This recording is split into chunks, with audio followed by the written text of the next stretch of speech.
Mesdames et messieurs, bonsoir et merci de rester fidèles au programme de votre télévision régionale Prestige TV, le journal. Au sommaire de cette édition, recrudescence des cas de viol au Sénégal. Ce phénomène gagne du terrain de jour en jour. Nos reporters étaient dans les artères de la cité d'Iraï pour recueillir l'avis des Thiessois. À quelques mois des joutes électorales de 2022, les discours des acteurs politiques riment avec violence. Des citoyens appellent à l'apaisement. Et puis le gamou annuel de Pire se prépare. Un CRD s'est tenu à la gouvernance de Thiès. Les détails dans cette édition. Le suivi de l'actualité internationale et la page sportive mettront à terme à ce rendez-vous d'actualité. Merci de votre fidélité. Le développement, c'est après ceci.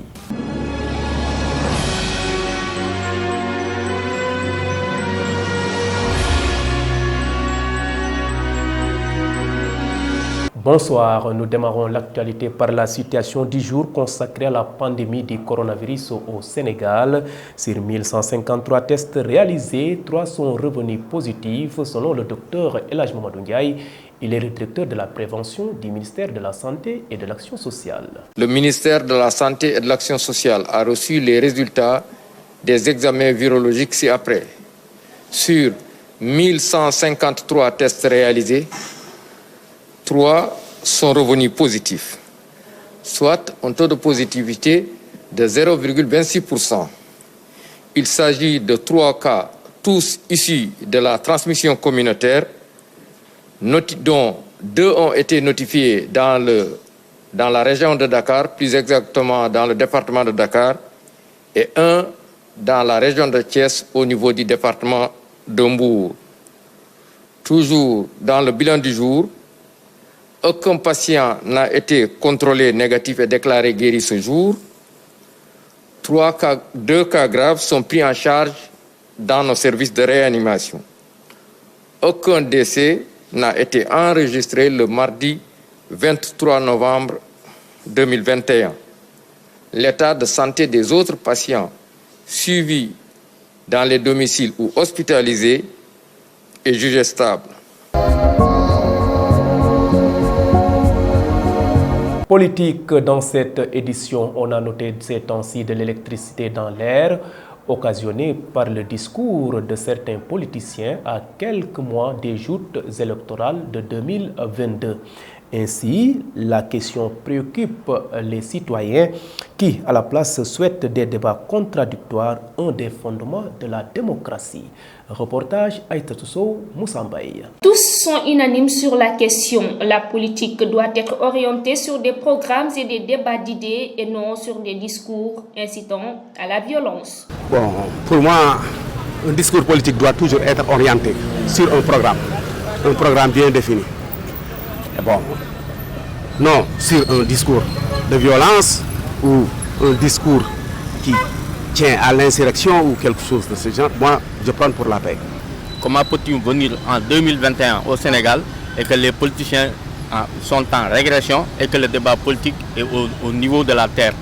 Le débat politique aujourd'hui, au lieu de discuter sur le développement du Sénégal, sur la Covid, sur les problèmes, les maladies qui sont en train d'être, comme le diabète, qui sont en train de ravager les populations. Comment on fait pour surmonter toutes ces difficultés-là? Les gens ne parlent pas de ça.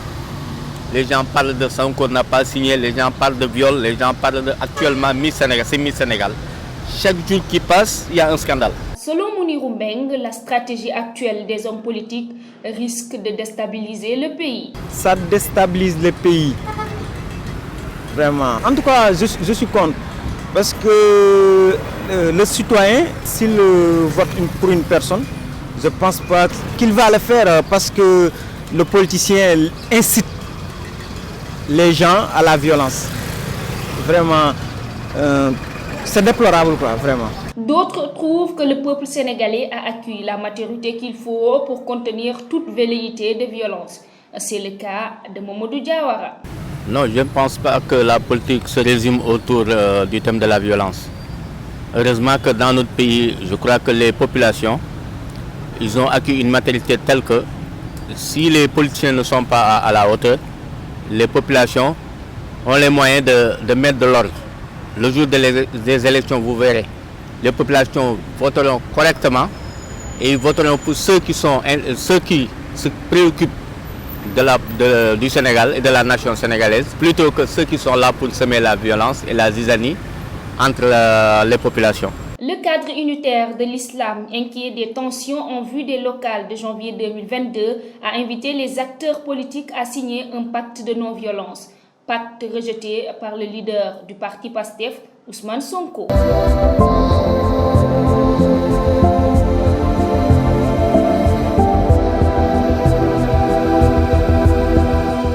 Parlons société dans cette édition. Malgré sa criminalisation, les cas de viol sont de plus en plus nombreux au Sénégal. Une situation condamnée par certains Thiessois qui proposent des solutions.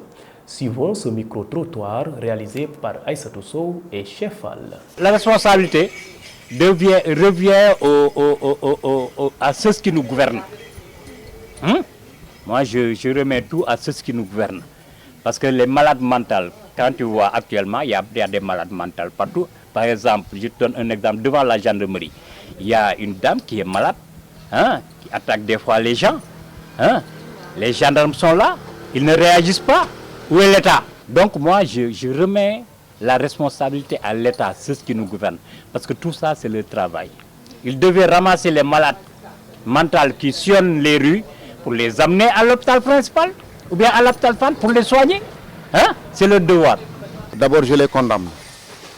Et ce que je viens de dire en Wolof, je le redis en français. Les responsabilités sont partagées. Et si vous voyez les jeunes filles, la manière dont elles s'habillent, c'est une provocation pour les hommes. D'autre part, dans la jeunesse, il y a des gens qui se droguent. Et quand un homme est drogué, il est capable de tout faire. Ensuite, on a laissé nos références. On a des références comme Serigne Touba, leur enseignement de Aladji Malik, ces grands érudits. On a laissé leur enseignement de côté pour essayer de vivre comme les Européens. Ce qui nous pousse à beaucoup de choses. La manière de s'habiller, la manière de réfléchir, la manière de se comporter. Tout ça, on l'a copié de l'Occident. Ce qui fait que ça pousse à la débauche. Pour dissuader les éventuels violeurs, il faut castrer 1, 2 ou 3 personnes, pour l'exemple. Comme ça, les gens vont avoir conscience de ce qui est en cours. Mais tu arrêtes quelqu'un, tu le mets en prison. On attend combien de temps on attend combien de temps? La Fédération Kadior Djanken, dans le cadre de la Journée internationale des droits de l'enfant, a organisé une journée de consultation médicale des enfants des communes de Mewan, Pire et Chérif Lo, susceptibles de contracter certaines maladies, ont été ciblés. Alioune Dieng, le manager de la Fédération Kadior Djanken, donne plus de détails sur cette journée. Il est au micro de Ramatoulaye Sissé et Chefal. La Fédération Kadior Djanken, en partenariat avec Child célèbre la Journée internationale des droits de l'enfant. Cette célébration sera faite en 2 phases. La première phase, c'est aujourd'hui, où on a préféré, avec les droits de l'enfant, organiser une consultation gratuite pour l'ensemble de nos enfants du système inscrit de parrainage à travers les 12 associations de la Fédération Kadior Djanken. Sur ce, au niveau de chaque association, on a choisi 25 enfants susceptibles d'avoir des maladies, que ce soit critiques ou des maladies courantes. Raison pour laquelle aujourd'hui, on a associé le district sanitaire du département de Thiès qui organise ou qui est chargé d'effectuer ces consultations à travers le médecin-chef district M. Faye, en relation aussi avec le préfet du département. Parce que les gens doivent comprendre qu'aujourd'hui, toutes ces activités qui sont menées à l'endroit des enfants, allant dans la protection des enfants, sont calées dans le cadre du CDPE. Le CDPE, c'est le comité départemental de la protection des enfants. Raison pour laquelle cette activité est organisée au sein du CDPE du département de Thiès. Et sur ce aussi, on a d'autres invités à travers nos associations, c'est-à-dire des associations qui viennent du département de Tivaouane, avec 3 associations dans la commune de Meouane, Chériflo, Pire. C'est ces 3 communes qui sont venues aussi participer à cette activité. La 119e édition du Gamou annuel de Pire se prépare activement. Le chef de l'exécutif régional, le gouverneur Mahamadou Moustapha Ndaw, a tenu un CRD en présence des chefs de service.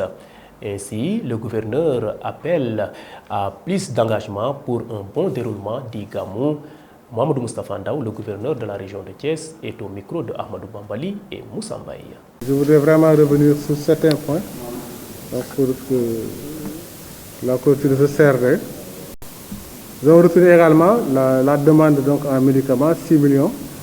Je pense que c'est nettement supérieur à ce qui a été donné l'année dernière ou la dernière fois. Donc, on va essayer au moins de reconduire la dotation donc, de la dernière fois à défaut de l'augmenter. Mais nous allons en discuter avec les autorités du ministère de la Santé pour voir ce qu'ils pourront faire, donc pour satisfaire cette requête. On salue donc l'intervention du service d'hygiène qui dit que le 7 décembre, il va commencer son intervention. Donc on va suivre, espérons qu'il va respecter ce délai. Ils ont demandé que des guides soient désignés donc pour les conduire dans les concessions où il faut faire l'intervention. La mairie s'est engagée à le faire. Mais il faudra identifier un dépotoir pour donc, les camions de vidange. Et il faudra également donc, que l'ONAS nous dise très rapidement les dispositions qu'il va prendre donc, pour la satisfaction des requêtes du comité d'organisation en termes de vidoirs, en termes de camions de vidange, en termes donc, de toilettes mobiles. Nous avons retenu donc ce que le marabout a dit sur le lieu de la cérémonie. Le lieu habituel est en réflexion. Donc il faudra prendre un arrêté pour limiter donc, la circulation sur ce lieu-là et éviter les accidents. Il en est de même donc, de la circulation des motos Jakarta qu'il faudra également réguler. Et donc de la libération de la voirie de manière générale. Donc, je pense qu'il y aura une réunion de sécurité. On tiendra comme habituellement donc, à Pire et ça permettra de régler tous ces problèmes-là et de finir avec donc, des dispositions en matière donc, de circulation qui permettront aux personnes de rentrer et de sortir donc, de la commune sans difficulté. Le maire de la commune de Pire, Serigne Mboup, venu prendre part à la réunion, a pour sa part assuré que toutes les mesures seront prises pour accompagner les pèlerins pour ce Gamou. Serigne Mboup, que je vous propose de suivre au micro de Ahmadou Bambali et Moussa Mbaye. Les populations de Pire et à travers le Khalif sont extrêmement satisfaites des dispositions habituelles qui sont prises malgré la pandémie de la Covid qui ne facilite pas beaucoup les choses. Le gouvernement, dans son assistance, a tenu à reconduire ou même à augmenter les mêmes dispositifs que par le passé.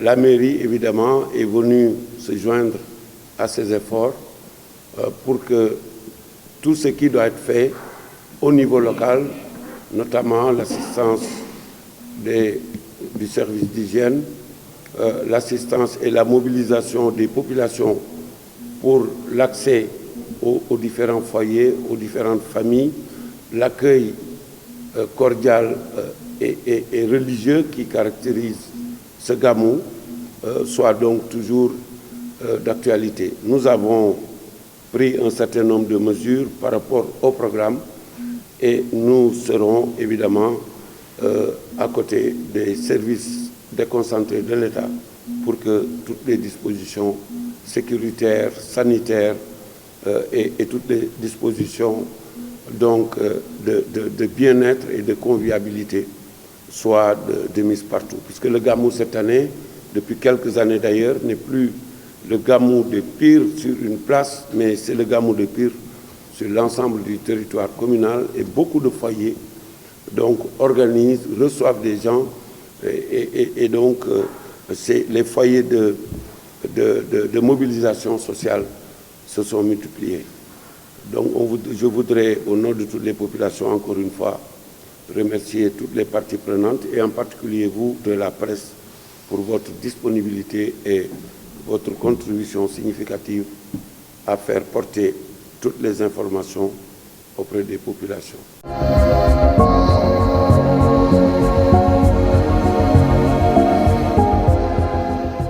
Et place maintenant à l'actualité nationale. Un professeur de philosophie en service au lycée Seydina Limamou Laye de Dakar a été sauvagement agressé, nous dit Fatou Karagey. Démarrons l'actualité nationale par le think tank Wachi et l'agence espagnole de coopération internationale pour le développement qui organise jeudi une table ronde virtuelle sur le rôle des médias sur l'égalité des sexes et les droits des femmes au Sénégal. Il s'agit aussi de donner aux journalistes et aux organisations de femmes l'occasion de proposer de nouvelles pistes d'action à mettre en œuvre pour réduire considérablement les inégalités entre les hommes et les femmes. Et puis les professeurs de philosophie du lycée Seydina Limamou Laye de Guédiawaye sont très en colère.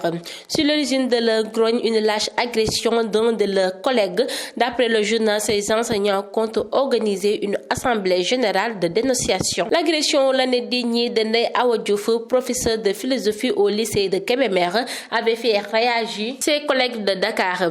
Réunis à la faculté des sciences et technologies de l'éducation et de la formation, il avait dénoncé avec vigueur ce qu'il qualifiait d'énième attaque contre des formateurs. Les enseignants sont aujourd'hui victimes de violences partout au Sénégal et malgré les récriminations des syndicats et les cris de détresse des victimes, rien n'a été entrepris pour mettre un terme à ce chaos, avait expliqué le porte-parole des professeurs de philosophie, M. Songué Diouf. Et enfin, à l'occasion de l'inauguration du nouveau commissariat de police d'arrondissement de Golfe Sud, le ministre de l'Intérieur et de la Sécurité publique a invité les forces de sécurité, notamment les fonctionnaires de la police, à toujours être en phase avec leur mission. Dans son discours inaugural, Antoine Félix Diome engage les forces de police à plus de vigilance, de courtoisie et aussi d'efficacité face à la gestion des plaintes des usagers. Je vous invite à faire de ce commissariat un lieu de service public de qualité. Pour cela, il faudra prendre les préoccupations des usagers avec une très grande efficacité et une diligence professionnelle pour remplir votre mission en toute responsabilité. C'était tout pour l'actualité que nous vous avons concoctée.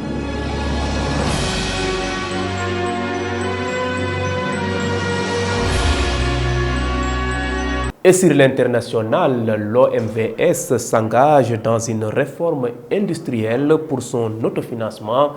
Le suivi de l'actualité internationale porte la signature de Ramatoulaye Cissé. Nous démarrons l'actualité internationale par l'Organisation pour la mise en valeur du fleuve Sénégal qui, après 50 ans d'existence, s'est engagée dans une réforme institutionnelle pour se doter d'un mécanisme d'autofinancement, a annoncé mardi son haut-commissaire Ahmed Djane Semega. Une réforme institutionnelle est en cours pour doter l'OMVS d'un mécanisme d'autofinancement. Les chefs d'État l'ont approuvé, l'étude est terminée. Et très bientôt, l'organisation va se fonder sur les richesses qu'elle crée, qui sont nombreuses, a-t-il déclaré. L'OMVS regroupe la Guinée, le Mali, le Sénégal et la Mauritanie. Son objectif est de réaliser l'autosuffisance alimentaire pour les populations du bassin du fleuve Sénégal. C'est la première fois qu'un ministre de la Défense de l'État hébreu effectue une visite de ce genre. Elle intervient sur fond de tension entre Alger et Rabat sur le Sahara occidental. Le Maroc et Israël prévoient de signer des accords de coopération sécuritaire. Après le ministre des Affaires étrangères israélien Yair Lapid, qui s'était rendu au Maroc l'été dernier, c'est désormais au tour de Benny Gantz, ministre de la Défense israélien. Le Maroc et l'État hébreu ont rétabli leurs relations diplomatiques il y a près d'une année. En décembre 2020, ce processus de normalisation est intervenu dans le cadre des accords d'Abraham, des traités de paix entre Israël et certains pays arabes, soutenus par l'administration de l'ancien président américain Donald Trump. Et c'est justement dans un contexte régional tendu et sur fond de rupture diplomatique entre Alger et Rabat qu'intervient la visite de Benny Gantz au Maroc. termine l'actualité internationale par les évacuations qui se multiplient face au combat. L'Organisation des Nations Unies veut évacuer d'ici jeudi les familles de ses employés situés en Éthiopie, alors que la France a également appelé mardi 23 novembre à tous ses ressortissants à quitter sans délai le pays face au combat entre forces rebelles du Tigré et le gouvernement fédéral qui se rapproche de la capitale Addis Abeba après un an de guerre. Mesdames et messieurs, c'était tout pour l'actualité internationale.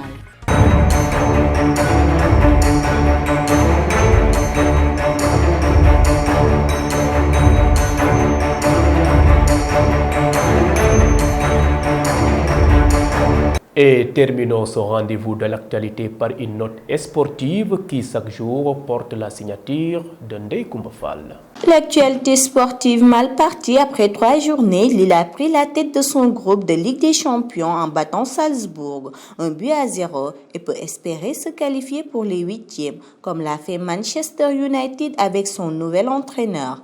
Les Red Devils ont gagné à Villarreal 2-0 pour la première sur le banc de l'intérimaire Michael Carrick, après le limogeage d'Ole Gunnar Solskjaer. Chelsea aussi s'est qualifié en corrigeant la Juventus Turin 4-0 qui était déjà en 8e de finale. Nous apprenons que le tribunal correctionnel de Versailles a rendu son verdict ce mercredi dans l'affaire de Mathieu Valbuena. 6 ans après l'ouverture de l'enquête, l'attaquant français Karim Benzema est condamné à 1 année de prison avec sursis et une amende de 75 000 €. Le joueur du Real a été reconnu coupable de complicité de tentative de chantage sur Mathieu Valbuena. Pour terminer ce mardi, face aux journalistes, l'entraîneur de Liverpool, Jürgen Klopp, a minimisé la Coupe d'Afrique des Nations de football qui se déroulera du 9 janvier au 6 février 2022 au Cameroun. En janvier, il y a un petit tournoi en Afrique.